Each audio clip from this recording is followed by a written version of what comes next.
Hello guys, অনেকদিন পর আবার একটা ভিডিও নিয়ে হাজির হয়ে গেছি। কারণ আমরা বাজেট মিটিংয়ে যাচ্ছিলাম লোনাওয়ালা আর যাচ্ছিলাম মুম্বাইয়ের ওপর দিয়ে।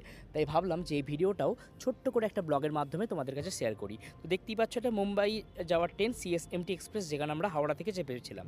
এবং তারপরেই আমরা পৌঁছে গিয়েছিলাম 1.5 দিন পর মুম্বাই রেল স্টেশনে, যেখানে তোমরা দেখতে পাচ্ছ পিছনে এই ঐতিহ্যবাহী বিল্ডিংটিকে, যেটা কিন্তু এখন মেরামতের কাজ চলছে।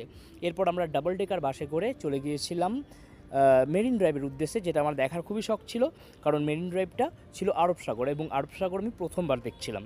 তো প্রথমে দেখি কিন্তু আমার মন পুরো ভরে গিয়েছিল, এত সুন্দর নীল কাঁচের মতো স্বচ্ছ জল, এবং ওপারে যে বড় বড় ইমারতগুলো, বিল্ডিংগুলো ছিল, সেগুলো কিন্তু দূর থেকে দেখতে সত্যি মারাত্মক লাগছিল।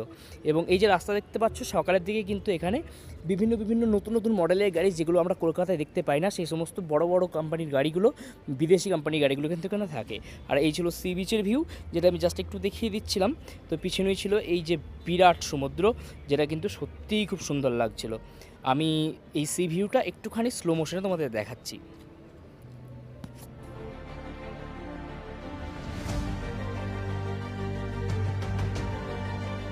মেরিন ড্রাইভে কিছুক্ষণ সময় কাটানোর পর আমরা বেরিয়ে পড়েছিলাম লোনাওয়ালার উদ্দেশ্যে, কারণ লোনাওয়ালাতেই ছিল আমাদের মিটিং।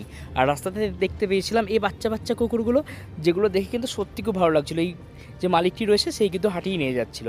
এবং ফেরার সময় স্টেশনের কাছে দেখলাম এক জায়গায় শ্যুটিং হচ্ছে। মুম্বাইটা অহরহ ব্যাপার, সবসময় মুম্বাই কোথাও না কোথাও শ্যুটিং হচ্ছে, কারণ এখানে তো এই শ্যুটিং বলিউড এসব নিয়েই তো কারবার। আর ফেরার সময় যে দেখলাম, এখানটা আমি ক্যামেরা করেছি, কারণ এই ক্যামেরাটার জন্য কত ক্যামেরাটার দাম হতে পারে তোমরা একটু আন্দাজ করে